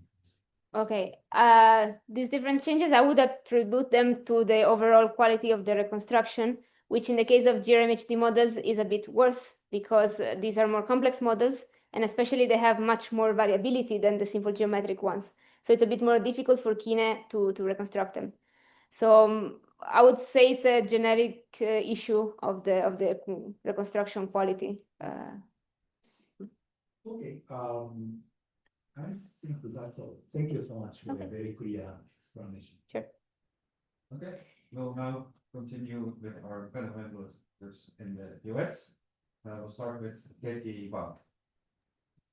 Hi, yeah, wonderful presentation and great body of work. And you did a really great job presenting it too. So yeah, really cool to see it all.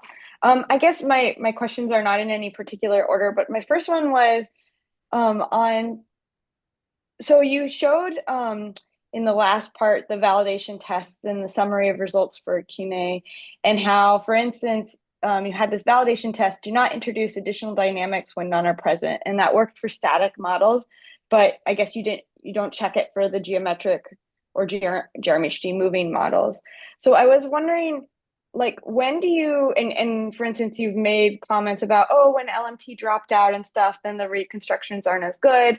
When do you basically know that Kine isn't working? So I know, for instance, in static imaging, a lot of times we would say, oh, we'd get this weird waffly structure when we knew, okay, that was an artifact. That's not really something that is real. What are kind of the artifacts that show up in Kine and indicate to you that it's not working properly?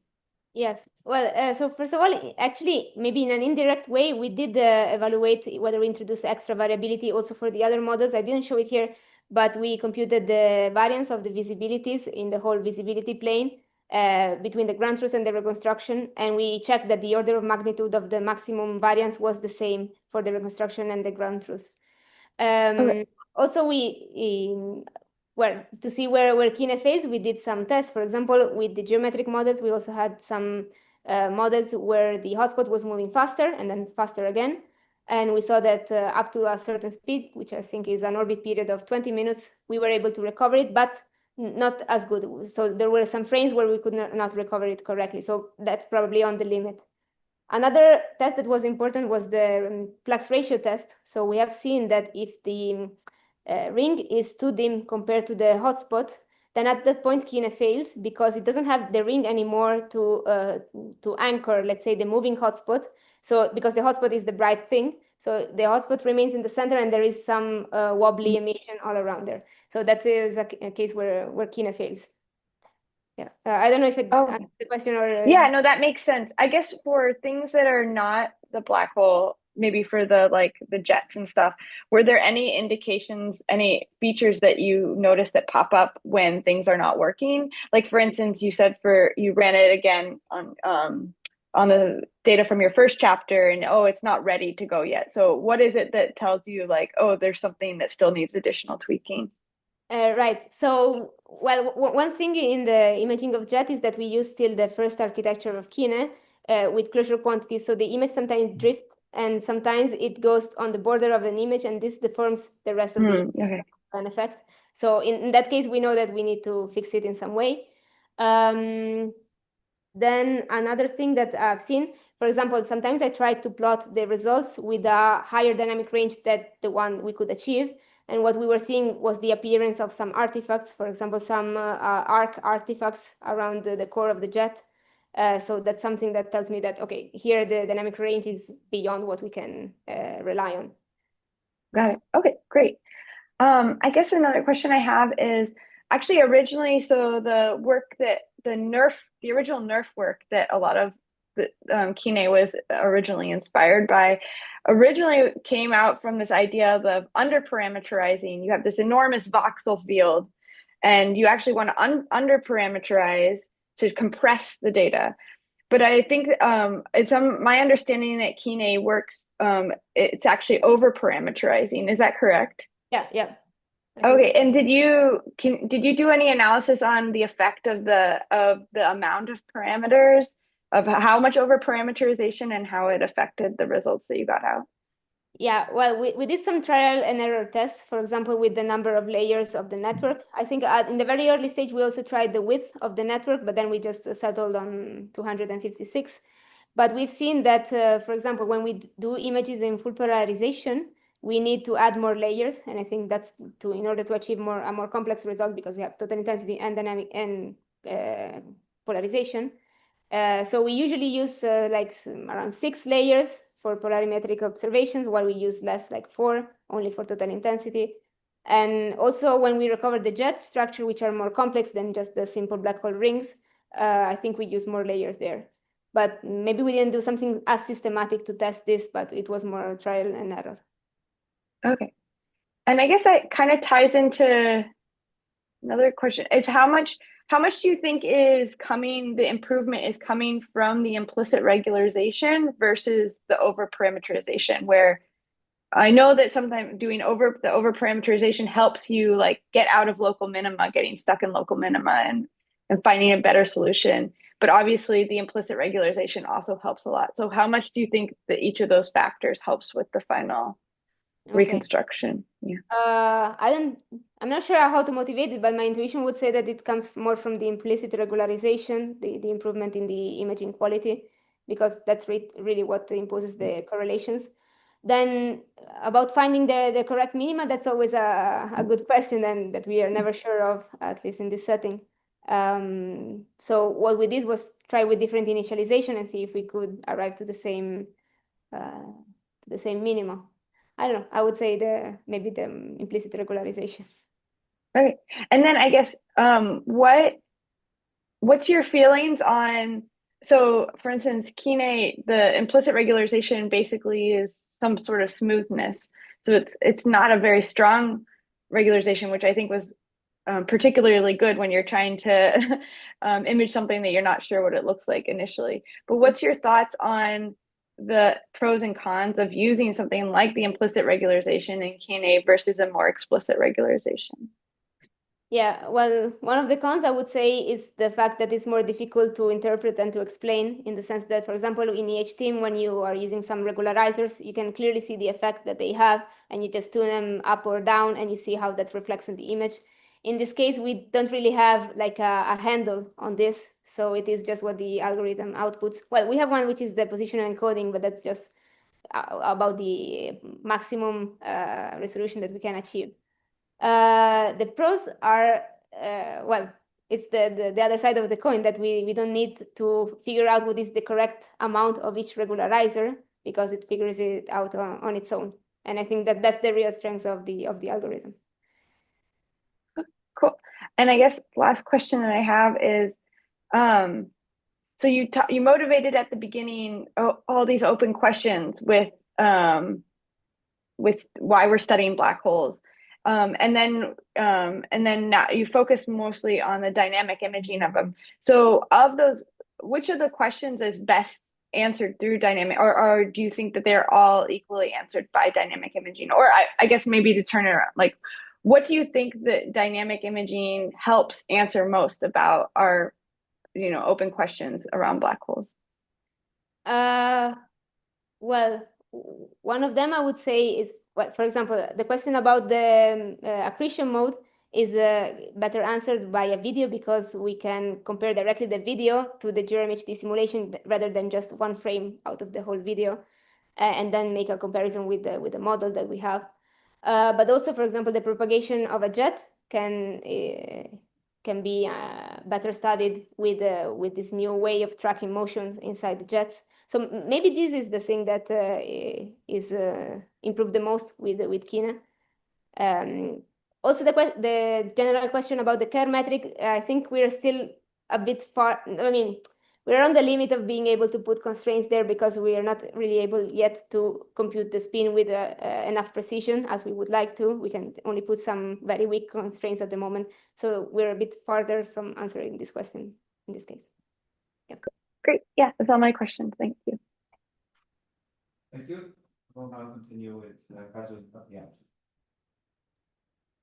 Yeah, first of all, this is a wonderful thesis. I really enjoyed the thesis and also today's presentation. I noticed that actually Katie asked many of my questions, but let me just go through it. So the first question was actually something that actually Katie asked at the end. I had a question about in the bigger picture, like just this thesis entirely focusing on dynamical process and then from that angle you develop new imaging techniques I was actually wondering the how actually dynamic process can address the open question at the beginning, and I think you answered that the accretion mode could be addressed actually by dynamics. Can you just clarify actually how this will help the accretion mode? I believe that this you meant actually mud versus sane, for instance. Yeah, so for example, in the HT, we have been comparing our models of the accretion through the GRMHD simulation. So we can run GRMHD simulation with different parameters. And one of these possible parameters is whether we have a MAD model or a sane model. And then we have this simulation, which are collections of frames.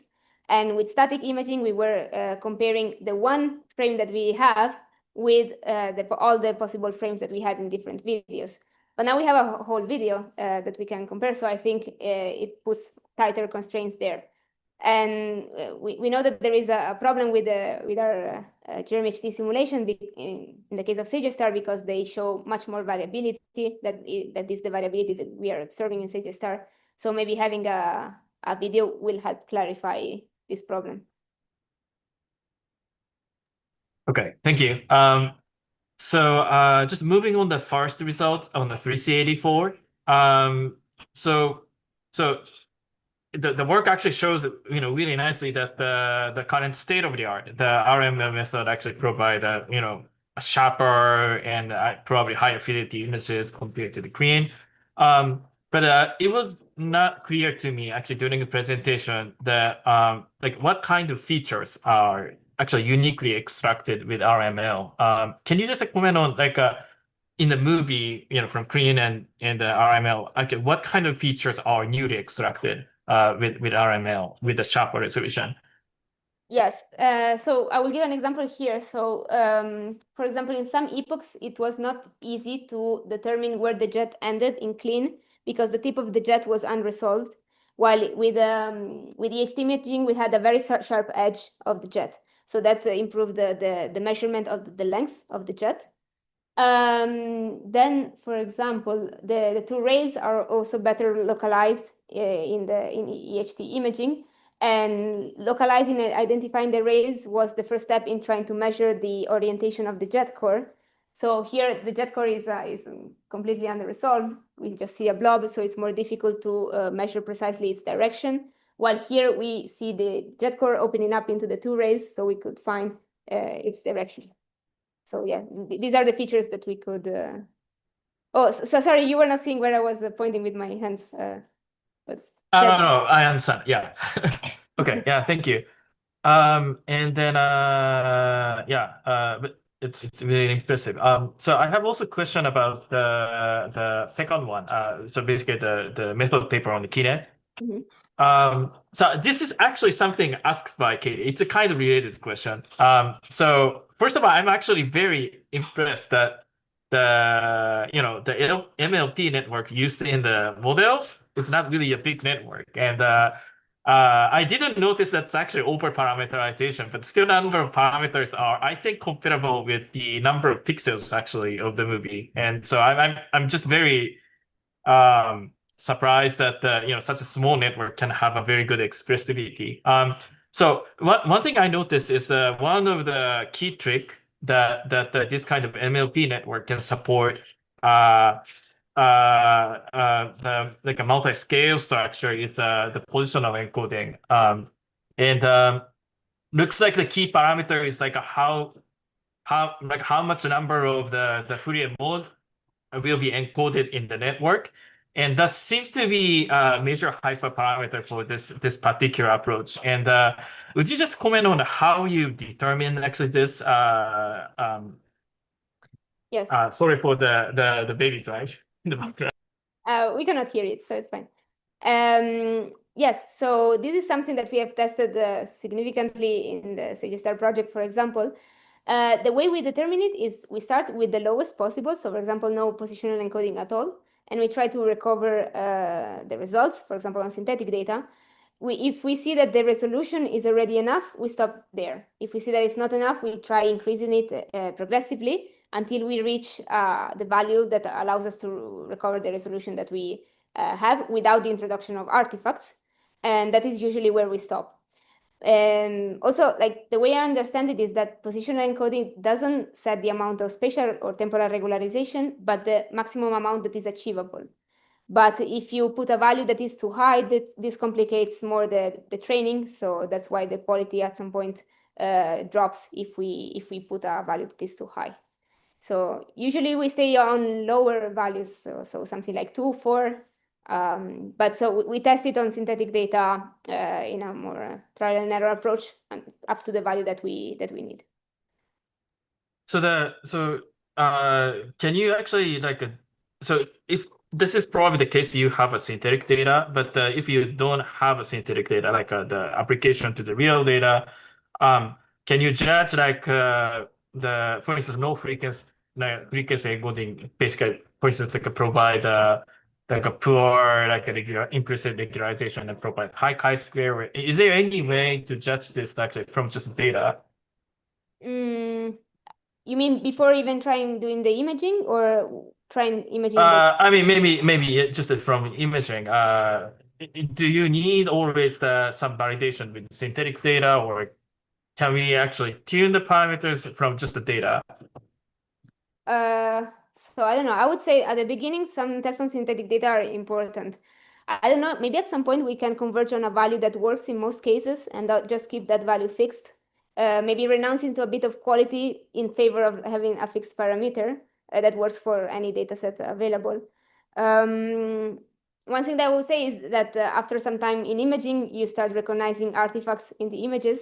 So for example, if you test with a number that is too high, you're already able to see, for example, in some cases, when we were testing high values of positional encoding, we would see ripples in the image that were really high frequency, and that was a clear artifact. So it was telling us that that was probably a value that was too high. Yes, I would say I would do it this way. But the test on synthetic data is always the best thing to do, at least on one model. Thanks. I think this is also actually asked by Katie somewhat, but I was also wondering actually how to determine the number of layers, so basically depths of the network and the width of the network. So this is also basically just tuned by synthetic data test, just like the positional encoding. Yes, but maybe on this parameter we have converged on the numbers that we use. So now for total intensity, we always use around 4 layers, and then for polarity around 6. Maybe we change 1 layer more or less. Yeah. Actually, changing just 1 layer doesn't change drastically the results, but maybe changing 2, 3. Yeah. How resilient these kind of parameters actually against a wide variety of data? Can we use the same parameter set for the data from the same array, or how actually should we consider actually for? Yeah, I would say that this? if the array is the same, so same field of view, same expected resolution, we can use the same number of layers. So doesn't depend on the morphology of the source itself. But yeah, but then So parse array like the HD reconstructs the shapes that are really simple. So maybe we need less layers there. Something like the VLBA actually is more complex structures. So yeah, we can have more. basically it's just more probably governed by the coverage and maybe field of view. I guess. Okay. I mean, because these are what determine the complexity in the image that we can have. Okay. So I have a little bit actually bigger.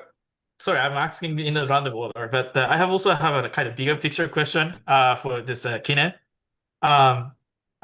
So actually before this defense, the panels actually just met, briefly, and actually one of the questions popping up was like are there any prior work, using a deep neural network for the radio interferometry?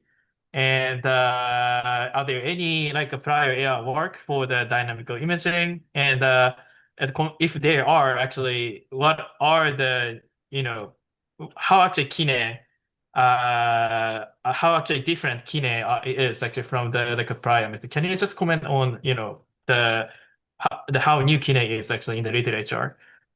Yeah. So other attempts with the neural networks, well, the first example that comes to my mind is DPI. So DPI is this method that uses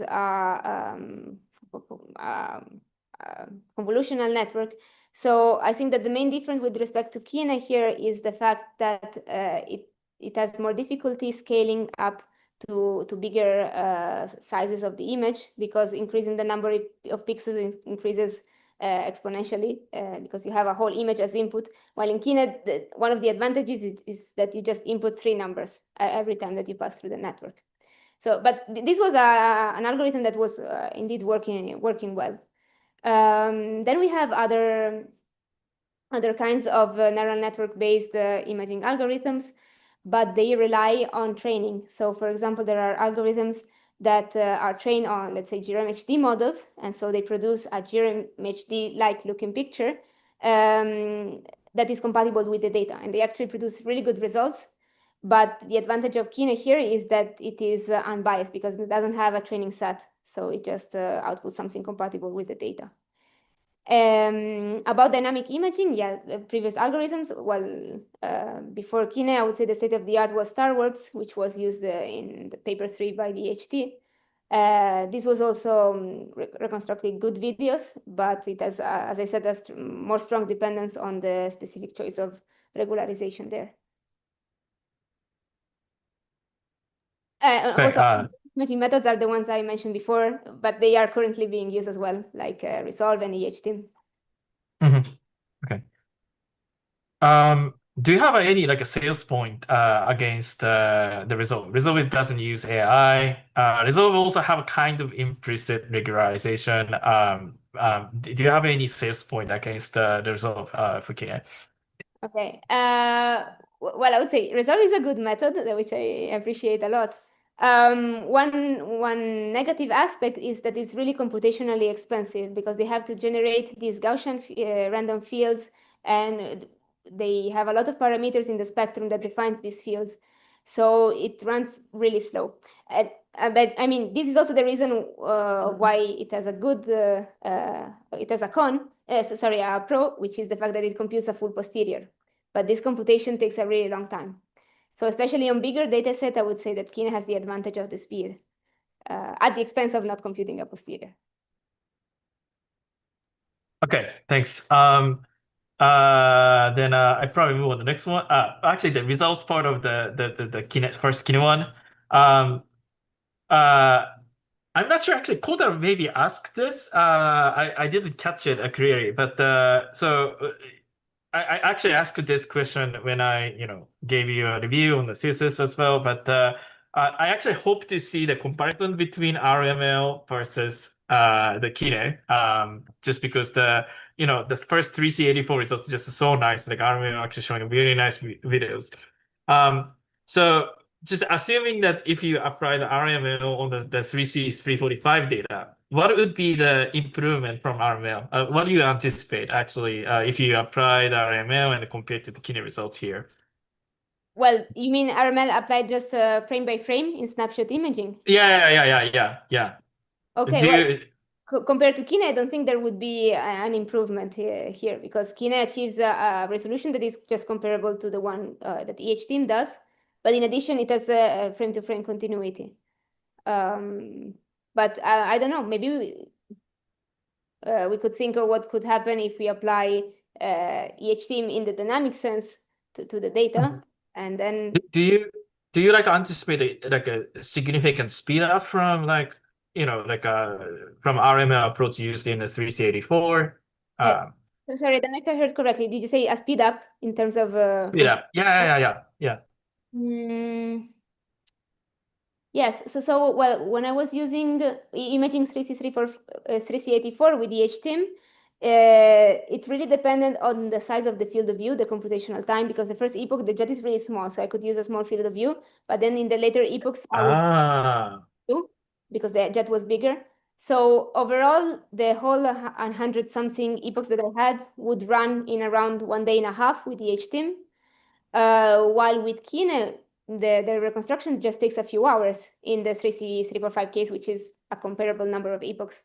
So actually, I think that that Kine was still faster, but also because it was running on GPUs while EHTeam was running on CPUs. Maybe the difference is also there. Okay. So I also have just a quick question about the scientific interpretation. So you mentioned that the components are likely not shock. And my understanding is basically you just compare the velocity of the brightest one and also surrounding emission region. Probably in Stokes eye, are there any like evidence supported this interpretation from the polarization? Shock usually have a specific polarization pattern, and is it supported by also the EBPA?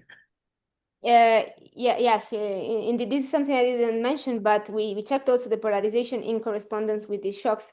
In particular, what we checked was the fractional linear polarization, because if they were shocked, we would expect like an increase in the fractional polarization. But instead, we didn't see any correlation. So the fractional polarization had some variation, some up and downs in the image, but they were not correlated with the portions that were brighter in total intensity and that were So Okay. that's another reason for which we say that these may not be indeed shocks.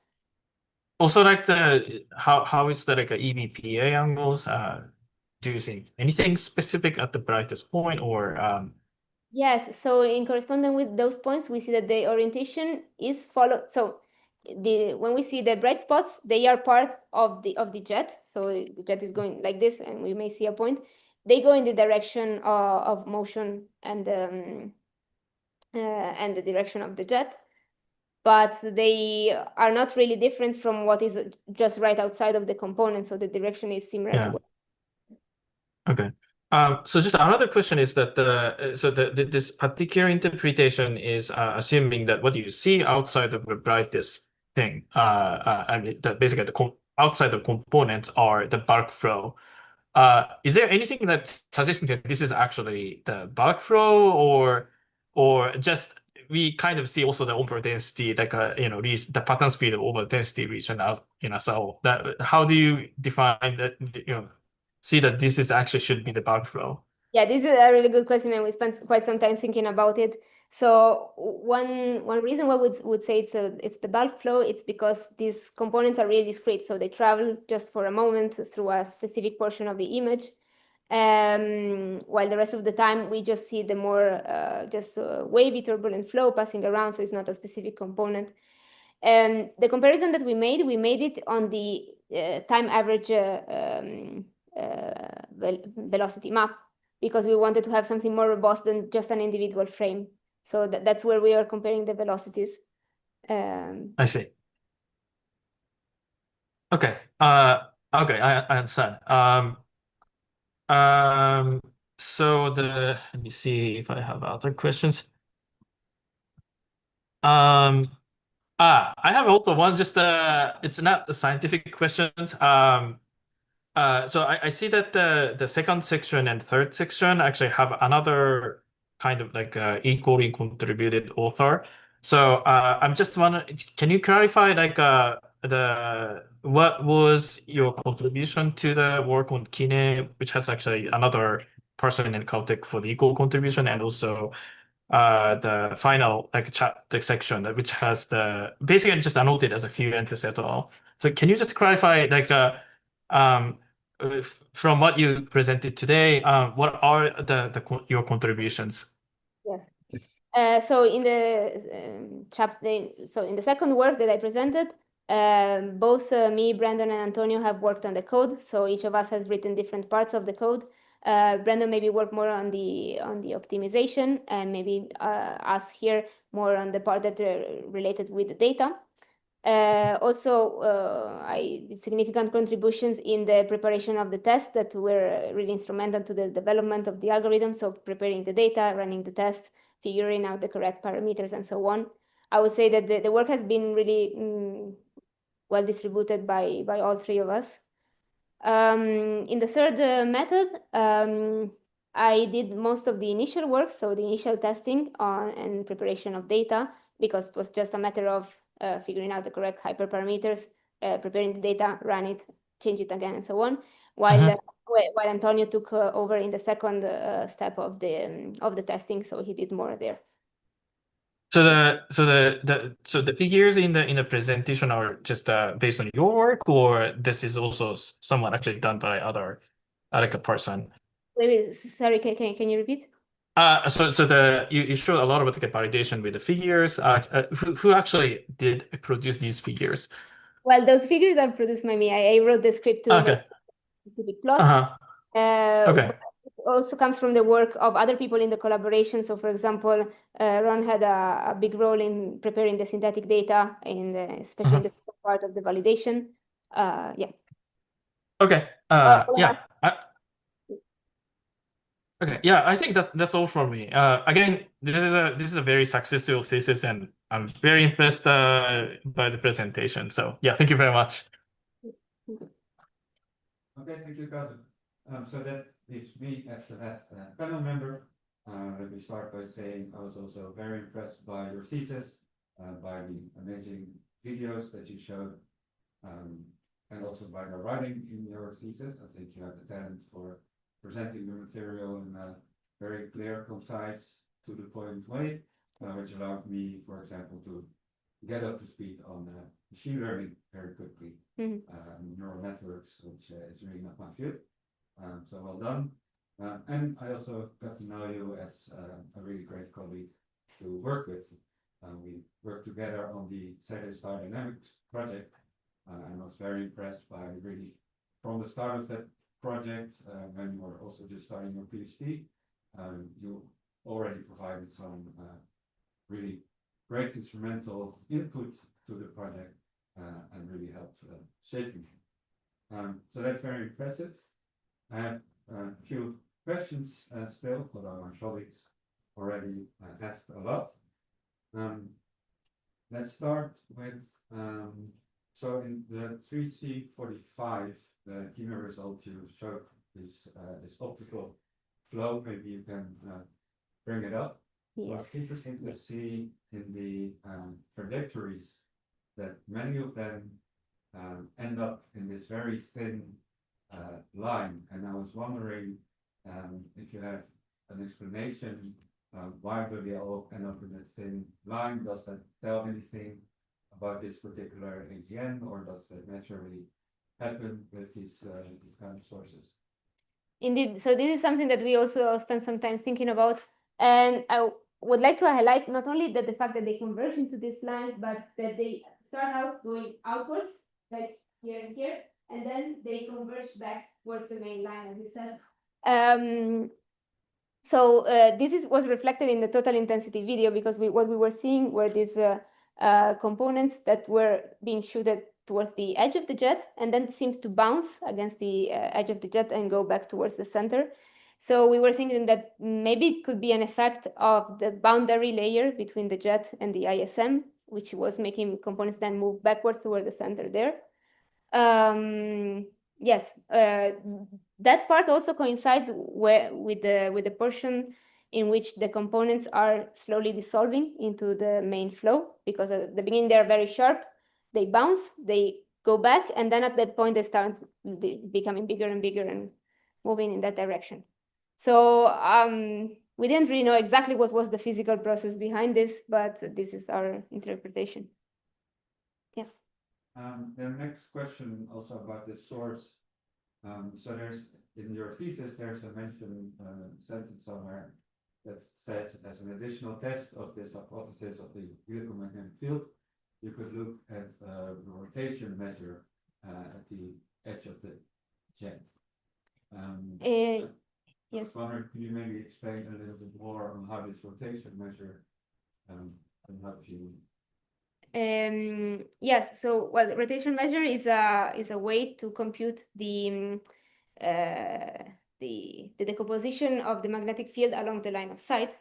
So if we had multiple frequencies, in principle, we would be able to compute this rotational measure and also measure how the magnetic field is oriented there.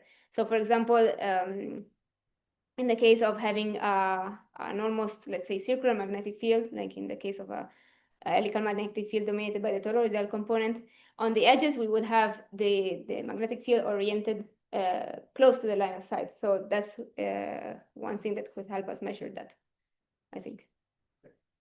And a slightly broader question. So you've now revealed these dynamics in these two AGN sources. What would be on your wish list for next generation observations, arrays, and for new capabilities that can help you answer more scientific questions about these kind of sources?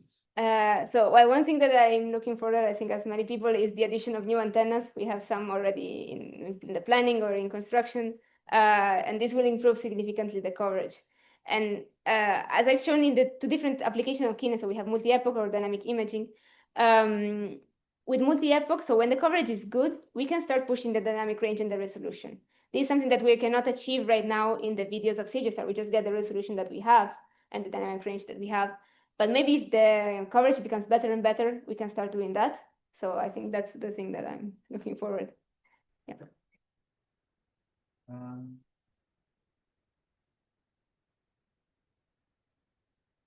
So yeah, I would like to go back to those plots that you showed of the dynamic range and the resolution improvement. So Tara already asked a bit about the dynamic range. I wanted to ask a bit about the resolution. So there in the plots, that was sorry, I'm going in the wrong direction.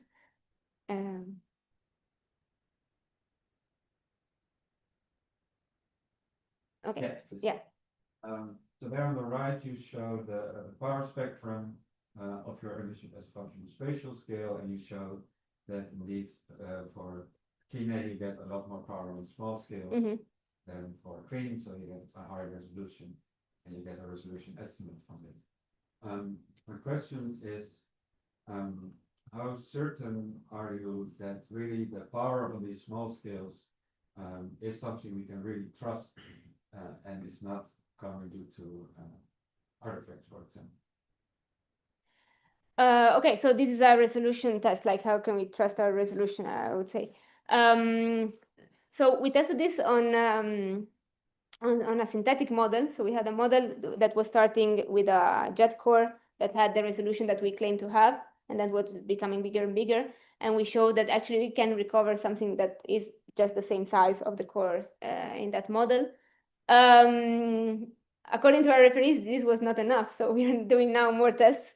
And so we are testing, for example, jet models with discrete components that are being ejected at different sizes. And we will test whether we can achieve that as well. Okay. Then I wanted to ask about other data sets. So you mentioned already there are many other things we can do with Kine, applied to many different data sets. Are there particular data sets on your mind that are already existing that you really want to dive into next? Well, as I said, some of these monitoring programs have some very interesting sources. Other ones, for example, are 3C279, 3C273, which have been both tracked by the Boston University program and the Mojave program. So it would be interesting to test it out there. Also, like the M87 monitoring can be very interesting. Already people in our group are working on some of these data sets, and we are collaborating in obtaining these images. So yeah, this is something that is already ongoing. These are the thoughts that would be nice to see. So I'll finish with not necessarily a scientific question, but you're now almost at the end of your PhD, which is always a very bumpy ride where you run into different issues and where you learn a lot. So I wanted to ask if you would have a piece of advice to current people who are just starting their PhDs or going to start a PhD. Okay. What would be your advice from what you've learned from your experience? This is a very interesting question. One thing that I would say, which was very important for me in my PhD, was the choice of the topic, because I chose something that I was really very passionate about. So even in the times when I was very frustrated because maybe the algorithm was not working or I could not find a solution, I still like the topic a lot. So that's what really excited me about the PhD. So yeah, that concludes the questions by the panel. And now I would like to ask if there's anyone here in the room with a PhD who would also like to ask a question. I've heard that it's not very common that it happens, but yesterday we had another event where we actually had 2 questions. So please feel free if you have a question to raise your hand.